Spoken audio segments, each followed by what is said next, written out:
What's up, challengers? Zach here. We got a GLC deck profile for you guys. This GLC deck profile is featuring a fire deck, and this one I'm going to call the basic firebox. It started off as my basic fire deck just because there's a lot of basic Pokemon, but it's probably more aptly called a box deck because of our top 4 Pokemon here, or top 2 basically. So let's kick it off. The first one we'll focus on is the Macargo Slugma line. The Macargo is very useful, and its ability is Smooth Over. Smooth Over is one string your turn. Before you attack, you may search your deck for a card, shuffle your deck, and then put the card on top. And then you combine this with the Rapidash, which in the Rapidash is one string your turn, and you may draw a card. So with the combo of the cards here, you can effectively tutor or search for any card in your deck once a turn. It's very strong for making sure that you always have the right response to whatever your opponent's throwing at you. And now to go into better selection, I just use this Slugma because it's got Yawn. It's a stall when fire inevitably has its bad draws. And then Ponyta is just the collect, and it has one retreat so that you can try and draw out of bad hands. To go further, this is a very powerful thing just because of the number of supporters you have that fire has access to. Fire has a lot of very powerful supporter cards, so it's just nice to be able to pluck the right one out of your deck. And now I'll go over to some of our Pokemon where we have interesting choices. The first 2 Pokemon I'm going to talk about are kind of your ideal first, attacking first options. The first one is Volcanion. Its main attack that's the most useful is Flare Starter. So search your deck for a fire energy card and attach it to one of your Pokemon. If you go second and it's your first turn, instead you search for 3 fires to attach. So basically you can get 4 energies on your board turn 1, including your attach for turn. But it's very good for setting up your attackers. And a lot of times in GLC, he'll probably stick around that first turn, so he'll be able to swing for 110 since you have 4 fire energies on the board. So he's a pretty good option for making sure you get energies into play. But the second option for getting energies into play is Torchic. And so this is the Omega Torchic, the ancient trait Torchic, which its ancient trait, it allows them to basically attack twice a turn. And so this would include the option for being able to attack with the TM twice in a turn. And that's the primary go-to option for this Torchic is the TM Turbo Energize. So with the Turbo Energize, you can accelerate up to 4 energies onto the board.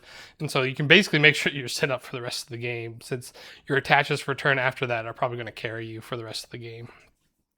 And as a peculiarness for this, that you notice that there's no Combuskin in here. It's because most of the time you would expect Torchic to go down, and the only way that you're going to reasonably get into a Blaziken later is if you rare candy into it. So that's the main mechanic for getting Blaziken into play. But this Blaziken has been chosen for a couple of reasons. The first is its Fire Starter ability, which once during your turn you may attach a basic fire energy from your discard pile to one of your bench Pokemon. So it's a good way to get your fire attackers going if you're missing a piece of your box combo or it's been sniped off. And the second part is actually its attack. So its Fire Stream attack is discard a fire energy from this Pokemon. This attack does 20 damage to each of your opponent's bench Pokemon. So I like to use this attack to fix the numbers for all my basic Pokemon, because Volcanion's only swinging for 110, Moltres is only swinging for 120, Chiu's swinging for a respectable 140, Entei's swinging for a 120, and then Gouging Fire is swinging for a respectable number, even though his stats are kind of misaligned. And then Castform's always swinging for a very respectable 150. But this helps make it so your early attackers can fix their numbers if you need to. And so I like having this 20 spread as an option to fix my numbers. Next is a very important card for this deck is for a number of reasons. First, 70 HP. Second, it's got free retreat. Third, its attack for 150 is pretty devastating. Its ability is irrelevant in this deck, since if you have 8 supporters, you can attack for free, but not 8 supporters, 8 stadiums and discard, you can attack for free. It doesn't matter. But its High Pressure Blast is a 150 swing that discards a stadium in play. So you'll probably very easily be able to swing at least a couple times. You play 3 stadiums in this deck, so you can get hopefully 3 swings, but more than likely it'll probably only be 1 or 2. But he's a very solid attacker, and he hits just the right numbers. And plus, with the 20 from Blaziken or Muscle Band, you'll be able to clear most things. You're still, the Hydro Pump, Wailords are still out of reach for you. The next card we'll talk about is Moltres. Moltres is a new inclusion. I don't think I've seen it very often in fire decks, but I think it's actually a very powerful card. First is its Flare Float ability. If this Pokemon has any fire energy attached to it, it has no retreat cost. Actually, somewhat relevant. It's secondary, and its attack is Blazing Flight. For 3 fire energy, you can discard 2 fire energy from this Pokemon. This attack does 120. Damage to one of your opponent's benched Pokemon. So he's a good snipe. He can snipe the Malamars, the Zatus. Psychic goes in and out of being respecting bench barriers. So there's a lot of the times where Moltres can kind of get in there all of a sudden. And with the fire supporters you have access to, that you probably don't even have to show Moltres right away. And you can just drop it, power it up in one turn, and then snipe. So it's a pretty sneaky card. Next is probably the best attacker in fire is the Chi-Yu. It's a revenge attacker for 140, or its first attack, Flare Bringer, can be relevant if your opponent doesn't respond knockout. You can set up your attackers. You can set up another attacker or just retreat to attack into something else. Your second revenge attacker is Entei.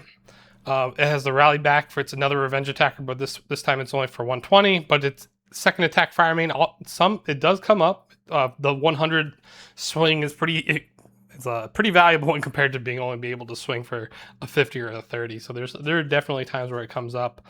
A lot of games that you play with Firebox, you probably won't attack with both of these guys in one game. It's usually one or the other, and Volcanion really only sees plays if you draw them in the openers. And our last fire attacker is Gouging Fire. I wish he had 140 health. I wish he swung for a little bit more damage. But he's what we got in fire, and his first attack is just a 30 for 1, and then he's got Blazing Charge. If your opponent has 4 or fewer prize cards remaining, this card does 170 more damage. So it's a 170 for 3, so it's the biggest swinging Pokemon out of all of our Pokemon here. But I feel like the conditional should have been a little bit easier to achieve, considering how effortlessly people can get Iron Boulder off. And now we'll talk about our supporter cards. Kind of quickly go through it. Our first supporter is Iona. I kind of classify some of my first supporters always as our draw supporters. But this is the only form of hand disruption that I'll note. So be careful with playing Iona in the course of a game. I've opted to play a Cynthia instead of my usual Iona Marnie combo, just because it's kind of like a turbo aggression deck. So I kind of wanted to see more cards more often. Then obviously Lily. Lily's a very strong card. Not better than Cynthia, but then Cynthia's just they're the combo that hopefully see cards, hopefully fix your hand. As you'll notice, there's a lot of supporters in this deck sitting at 14, so there's a lot of options for cards. But this is also a toolbox deck, so you kind of put in a couple extra odd supporters here and there just to kind of get the right cards. We play our tag team combo just because I want to leverage being able to try and search out a Guzmahala since I play a tag call. The tag call, so allow me to search. I'll basically have 3 options to kind of search for Pokemon. Basically, I want to be able to pick out Arven and Guzmahala to try and set up the Torchic combo efficiently. Basically, Arven will allow me to get the retreat tool and maybe a Pokemon search like an S-Ball or something, or even the TM Turbo Energize is probably the more accurate one. And then this one will allow you to get the Jet Energy, the Artisan, and then the tool card, so it could be whatever the TM Turbo Energize or something else if you needed it. But it's mostly these cards are kind of just in the deck to synergize with Torchic or whatever combo you need to pop off. Lucamine's in the deck because you only have 3 stadiums. I usually like to run more stadiums in Fire, but since I'm cut it down to 3, I wanted to include Lucamine just for the option to recur a Magma Basin or some other form of boss to snipe cards that are a little bit too big for my weak swinging Pokemon. Kalara's because it's Kalara's in the deck because it's a necessary recursion mechanic. People often identify your Slugma and your Rapidash as easy targets to go after, so usually they'll only have the 2 boss effect cards in their deck, and so between Kalara, Rescue Stretcher, the other Stretcher, I forget, Night Stretcher, you'll have multiple options to kind of recur your Pokemon again. So if they go down, hopefully you can search for them right away after that. So that the mention for Kalara is also just in case you go too deep or discarding your fire energies to make sure you kind of get your attaches for turn going again. Arven, similar to Guzmahala, is kind of just to make sure that you get your early combos off so you're set up for the rest of your game. We have our classic boss effects. You got, of course, have to use a Lysander boss effect card if you're playing a fire deck.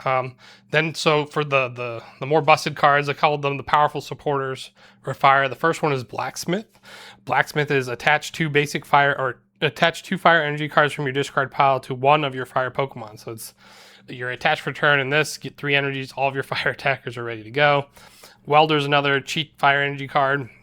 Attach up to 2 fire energy cards from your hand to one of your Pokemon. If you do, draw 3 cards. Just another mechanism to get the fire energies into play. Usually you'll end up comboing this with Fire Crystal or just attaching the 1 energy attach to at least draw some cards with this attaching. It would be Blacksmith would be super broken if it also drew a card. Then we have the last busted fire supporter, would be Mela. Mela is, you can only use this card like a Raihan if one of your Pokemon were knocked out. Attach a basic energy card from your discard pile to one of your Pokemon. If you do, draw until you have 6. So it's lets you fill your hand for being an aggressive type deck. And then Raihan, most people are familiar with Raihan, but it allows you to attach energy from the discard to one of your Pokemon and then search your deck for any card. So those are the 14 supporters we play in there. And now we talk about our item cards. Our first row is just your Pokemon search. I guess your first row plus this evolution instance, or just your Pokemon search. Keep in mind that there are 4 targets for Buddy Poffin. It's nice that Castform is a target, but Buddy Poffin's nice just because you always want to try and set up your Slugma and Ponytail lines as fast as possible, but it also becomes an option to kind of pluck out the Torchic if you can see that you can go for the combo for accelerating energies. This accelerating energy combo thing really is only effective if you have 2 attackers that you kind of want to attach to, so you have to keep that in mind when establishing your board from the get-go. Fire Crystal is your energy retrieval +1 and allows you to grab 3 fire energy cards from your discard pile and put them to your hand. These 4 cards, Field Blower, Professor's Letter, Escape Rope, Versus Seeker, are my standard cards that I put in almost every deck. The Field Blower nowadays could be switched out for a Lost Vacuum if you're really tired of U-turn boards, or Lost City to make sure that you never see that card again in a match.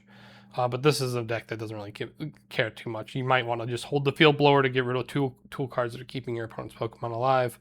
Rare Candy we mentioned at the beginning of the video, where this is the only mechanism for us to go into Blaziken, so be careful about discarding that.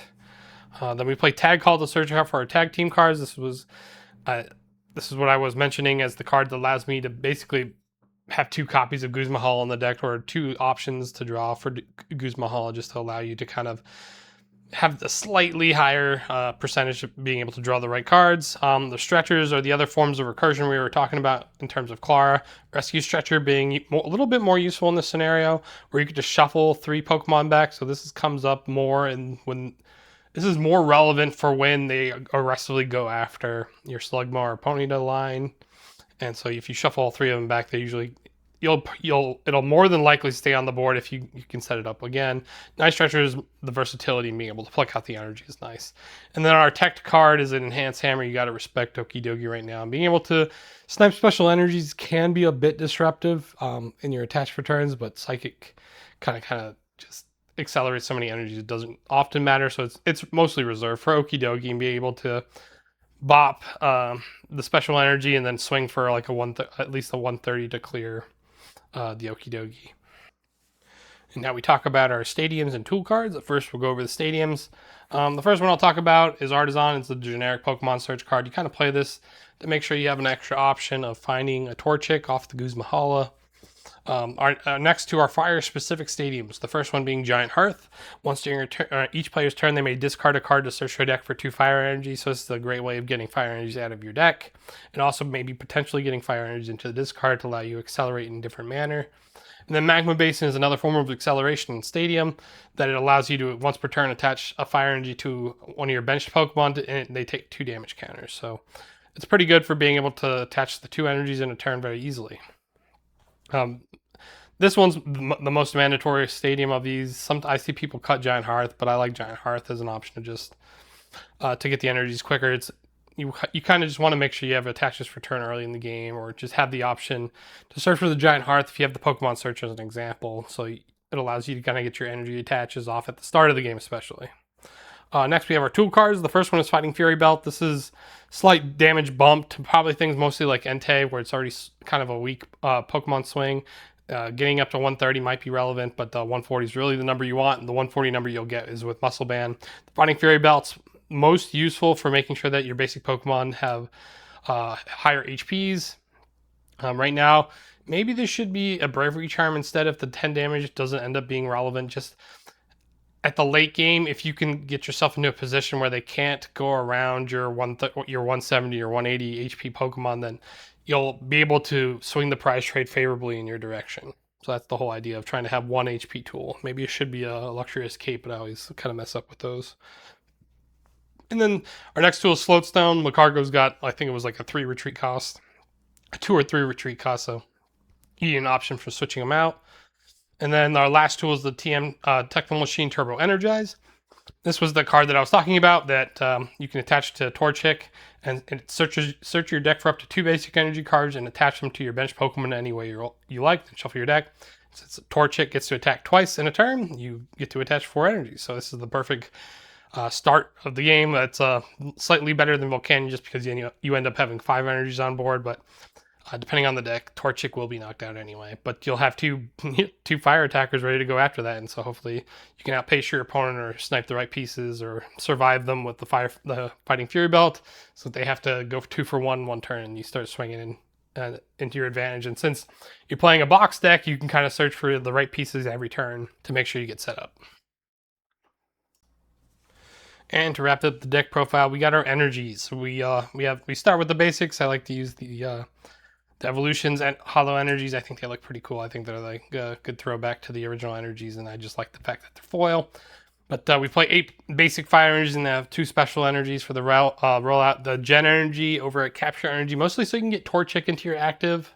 It's also kind of an option late game if one of your, I want to call them fatter Pokemon gets stuck in the active. You have another option besides like an Escape Rope or a Guzma to get them out of the active. And then Counter energy being to allow you to kind of, if you're down on prizes, it's going to be a quick attach in an emergency. So a lot of the times you can still kind of attach these. This is a colorless energy to things like Gouging Fire, Blaziken, Cast Form, and Entei all have like a colorless energy cost. So even if you are ahead on the prize trade, you can still do this as an attached return for those guys to get their attacks off.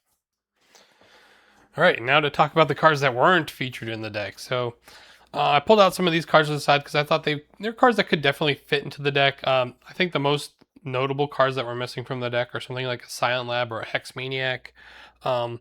I think Silent Lab would work from the point of view of making sure that a Moltres can activate its sniping. The Blazing can get off its 20 spread to fix my damage numbers. So I think Silent Lab is definitely a strong contender for seeing a spot in the deck. Another card that could also work just via the toolbox nature of the deck is Hex Maniac. I could be able to just pluck it out of the deck whenever I wanted to. Both pretty solid options. Hex has the benefit of being able to turn off whatever recursion mechanics to set up attackers if they're kind of on their back foot setting up an attacker every turn. So if I can get the Hex Maniac off on that turn, I'll probably definitely swing the prize trade in my favor.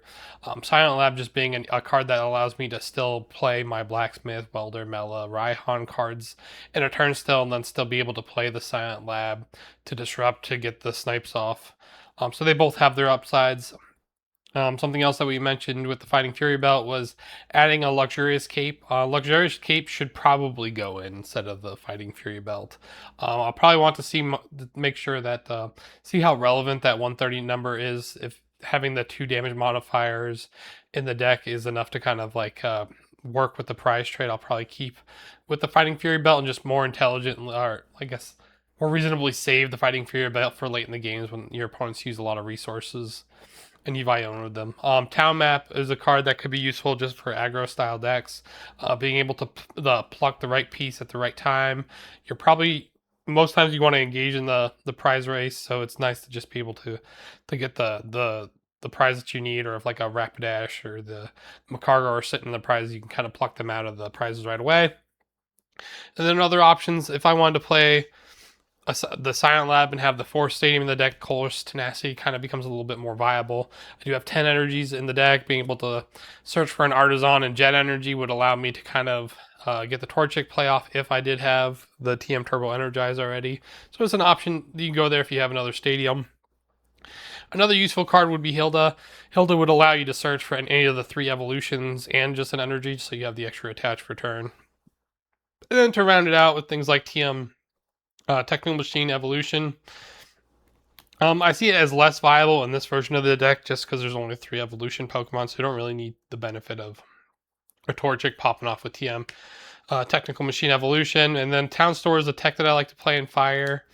If I had more tool cards, if I went up to like a 5 or 6 tool cards, maybe Town Store becomes more attractive of a card, and then again we get to higher stadium counts, with Colress becomes viable. But Town Store is kind of useful in being able to search for the right tool cards. It turns the Colress's tenacity being into let you just search for the Town Store. The Town Store gets you the TM Turbo Energize and the Jet Energy, so you can kind of set up with the Torchic in that sense too. So that's kind of the reason why I kind of pulled Town Store out there too. And also maybe if you want to play a Combuskin, if you think the Torchics kind of stick around because they kind of you get to know your deck, maybe you want to play a Combuskin in the deck too that I didn't pull off to the side there. That's for the cards that we aren't playing in the deck currently, but could find places in the deck. Then we're going to talk a little bit kind of like board state. I think any board state that can kind of start something like this is pretty strong. I think even stronger of an option is maybe setting up the Slugma and 2 attackers. Depending on how your starts go, you kind of want to at least, if you can get the Torchic and 2 attackers off with the Torchic, it's very strong. Alternatively, if you have the Volcanion as a start, you probably can go more actively for the Ponyta Slugma start and get at least 1 attacker ready to go to follow up after Volcanion. Chiyu is kind of my go-to early, just because Gouging Fire is kind of dead card until your opponent takes 2 prizes, which is the kind of the annoying part about his condition. But they take these 2 prizes, then Gouging Fire is going to be ready to go. And then by that point, hopefully you've drawn into one of your abilities to search for an evolution card. And then oftentimes the strategy is to go for Macargo first, because Macargo can just put the Rapidash on top of your deck. And then when you draw for turn, you have you just automatically go into Rapidash and you can start going off on the box right away. And with one of your setup combos, depending if you did the Torchic, you're already going to have your other attacker going, so you can start. You can slowly start to search to set up your other attackers.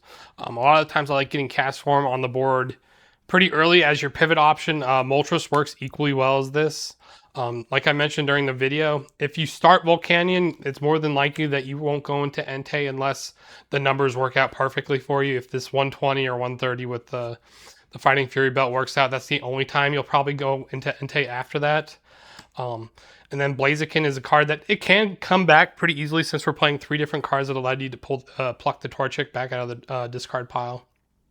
So always keep that as an option, and keep that in mind when you're going through the deck, because as soon as you see the rare candy pop up, you can tutor for a card that gets the Torchic and then just search for the last piece to get the Blaziken out. It's like as soon as you get one of the 2 pieces from the deck, you can pluck the Torchic out, play it, and then the next turn ramp into it. And it'll be good for setting up your, making sure that you get your energy recursion, so you might not need to spend a turn searching for the Blacksmith, the Welder, the Mela, the Raihan. You might have to do any of those things to get your attackers going now because you have the Blaziken, so instead you could probably focus in on boss effects. Final words about this deck. I think I like this deck. It's pretty low to the ground, pretty easy to set up. There's no middle evolutions, literally just rare candy to get into this, or just go into Rapidash or Slugma. It's nice. It's pretty low to the ground. It's pretty aggro deck. A lot of your early attackers only require 2 energy to swing, especially on a revenge attack. But the other attackers being a fire deck, it's pretty easy to get the 3 energies off, since you have a stadium that allows you to have 2 attachers per turn. You have the Blacksmith that gets 2 extra energy, so you have 3 attachers in a turn. Welder would theoretically be 3 attachers in a turn, depending on if you have the right energies. So a lot of cool things you can do. And this Moltres is pretty underrated in the sense that it can be very disruptive early. So there are times where maybe you get the Torchic off and you accelerate just 4 energies to the Moltres, and they haven't set up enough to be a threat to Moltres, so you get 2 snipes before they even get a chance to respond. And if I was you, I'd probably go after wherever they attach the energy first. But keep in mind that this thing only attacks the bench Pokemon, so Bench Barrier does shut it down, so be careful about setting up for that.